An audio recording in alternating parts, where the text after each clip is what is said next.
AC news కి స్వాగతం. నెల్లూరు నగరము RTC depot Kandukur shopping mall ప్రక్కన వెలిసి ఉన్న మహాలక్ష్మి అమ్మవారి దేవస్థానము దసరా పర్వదిన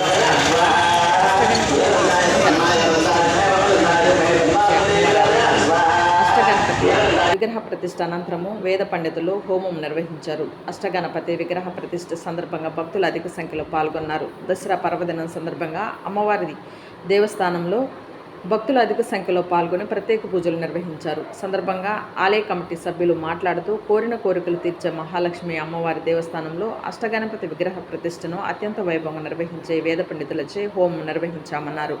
ఈ కార్యక్రమంలో ఆలయ కమిటీ రఘునాథ్, రాజు, మురళి, టీవీ రాజు, దొరస్వామి, శ్రీనివాసులరెడ్డి, అనిల్, కృష్ణారెడ్డి, శ్రీనివాసులు, మోహన్ రావు, కొండయ్య, ప్రసాద్, మల్లి, సాయి, సురేష్ భక్తులు అధిక సంఖ్యలో పాల్గొన్నారు.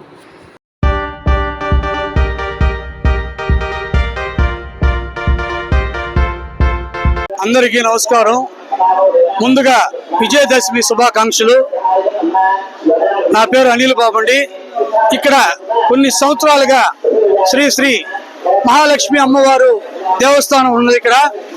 అదేవిధంగా ఇక్కడ కొన్ని సంవత్సరాలుగా ఇక్కడ విగ్రహ ప్రతిష్ఠ చేయాలని చెప్పేసి చాలా రోజుల నుంచి కష్టపడి భక్తులు, మహిళలు, ఇక్కడ ఉన్న గ్రామస్తులు ప్రతి ఒక్కరూ ఇక్కడ విగ్రహ ప్రతిష్ఠ చేయాలని చెప్పేసి అనుకుంటా ఉన్నారు. ఈరోజు విజయదశమి సందర్భంగా కృష్ణశిల రాష్ట్రంలోనే లేని విధంగా ఇక్కడ అష్టగణపతిని నిర్మించడం జరుగుతున్నది.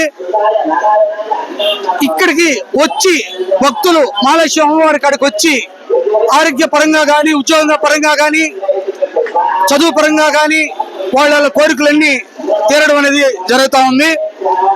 చుట్టుపక్కల గ్రామస్తులు అందరూ కలుసుకొని వినాయకుడిని ప్రతిష్ఠ ఎప్పుడు చేస్తారు, అష్టశిల ఎప్పుడు పెడతారని చెప్పేసి చాలా రోజుల నుంచి కోరుకుంటా ఉన్నారు. అది ఈరోజు కృష్ణశిల ప్రభావం. అదేవిధంగా అష్టగణపతి విజయదశమి రోజు ఈ రోజు నిర్మించడం జరుగుతుంది.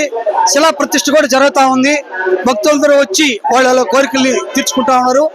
ఇక్కడికి ప్రతి ఒక్కరూ చిన్నప్పటి నుంచి ఇక్కడ తిరుగుతా ఉన్నాం మేము.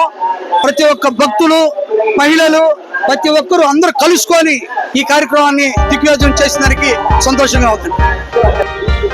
నా వయసు 60 సంవత్సరాలు. గత చిన్నతనం నుంచి 3 తరాలుగా ఇక్కడ అమ్మవారికి కొలుస్తా ఉన్నారు. ఈ మధ్య అందరూ కలుసుకొని మహాలక్ష్మి అమ్మవారిని డెవలప్ చేశాము.